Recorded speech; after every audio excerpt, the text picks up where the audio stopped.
Hello everyone, welcome back on सा commerce classes. सो 11th class में आपके लिए लेके आई हूँ अकाउंट्स की एक और नई वीडियो। अकाउंट्स में हमने अभी तक chapter number 8 financial statement first तक डिस्कस कर लिया था। सो फाइनेंशियल स्टेटमेंट के अंदर हमें कुछ एडजस्टमेंट करनी है, जो कि हमारा आज का टॉपिक रहेगा। आज के टॉपिक में हम डिस्कस करेंगे कि नीड फॉर एडजस्टमेंट, कि हमें एडजस्टमेंट करने की ज़रूरत क्यों होती है। मान लो क्लोजिंग स्टॉक है, उसमें हमें एडजस्टमेंट क्या ज़रूरत पड़ी कि हमें उसके अंदर एडजस्टमेंट करनी पड़ी। भाई हमें ये भी तो देखना है कि क्लोजिंग स्टॉक कितना कम हुआ है, क्लोजिंग स्टॉक कितना बढ़ा है। ये सारी एडजस्टमेंट हमें करनी पड़ती है जब हम फाइनेंशियल स्टेटमेंट तैयार करते हैं, चाहे ट्रेडिंग अकाउंट तैयार करें, चाहे पीएनएल अकाउंट तैयार करें, चाहे हम बैलेंस शीट तैयार करें। टाइम टू टाइम जितना इंक्रीमेंट और डिक्रीमेंट होता है उनको हमें इन फाइनेंशियल स्टेटमेंट के अंदर डालना जरूरी होता है, रिकॉर्डेड करना जरूरी होता है। Let's start.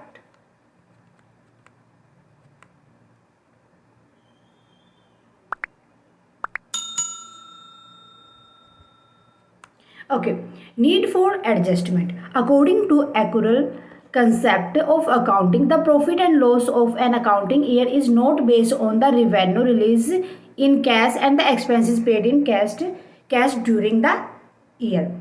कि जो एक्रूल कंसेप्ट होती है हमारी, कि एक्रूल कंसेप्ट क्या बताती है कि जो हमारा जो करंट ईयर के अंदर जो ड्यूरिंग ईयर चल रहा है, कि हम खाली प्रॉफिट एंड लॉस को ये नहीं देखते कि कितनी रिवेन्यू हुई है, कितना हमें कैश मिला या हमने कितना कैश में पेमेंट की है।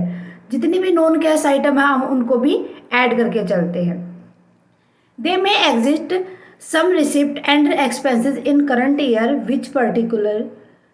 विच partly relate to the previous year और टू द नेक्स्ट ईयर।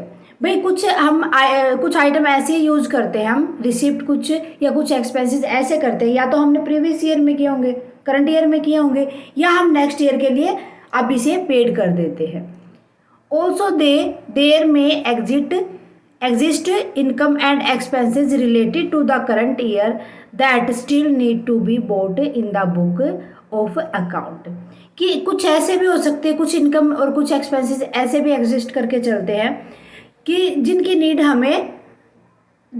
हमें करंट होते किससे रिलेटेड है, वो करंट ईयर से, जिनको हमें अपनी बुक्स के अंदर, बुक ऑफ अकाउंट के अंदर जिनकी एंट्री करनी जरूरी होती है, उसमें हमें ब्रो डाउन करना जरूरी होता है। Some item duly adjusted the final account will not reflect the true and fair view of state of affair of the business.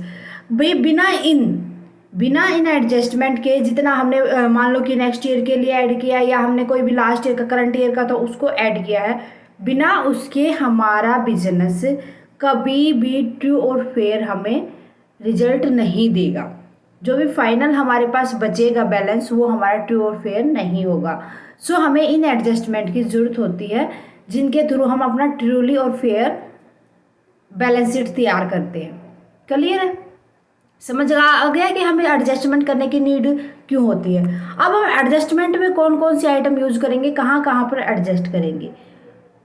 Closing stock को एडजस्ट करेंगे, जितने भी आउटस्टैंडिंग और एक्सपेंसेस होंगे उनको एडजस्ट करेंगे, प्रीपेड जितने भी होंगे, अनएक्सपायर्ड एक्सपेंसेस जितने भी होंगे उनको ऐड करेंगे, एक्यूड इनकम के अंदर एडजस्टमेंट करेंगे, इनकम रिसीव इन एडवांस उसको एडजस्ट करेंगे, जितना भी डेप्रिसिएशन होगा हम उसको असेट में से माइनस करके एडजस्ट करेंगे, जितने बैड डेट होंगे उनके लिए जितना प्रोविजन फॉर डाउटफुल डेट है वो हम माइनस करेंगे, provision for discount on debtor, जितना भी हमने डेटर्स को डिस्काउंट दिया था उसके प्रोविजन को हम उसमें से माइनस करेंगे, ये सब एडजस्टमेंट करेंगे।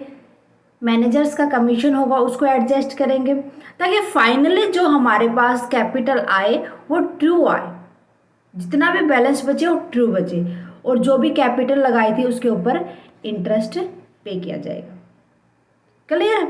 ये सारे के सारे एडजस्टमेंट हम अपने नेक्स्ट वीडियोस में पढ़ेंगे, और किस तरीके से उनको एडजस्ट करेंगे हम अकाउंट के अंदर भी आपको एडजस्ट करके दिखाएंगे।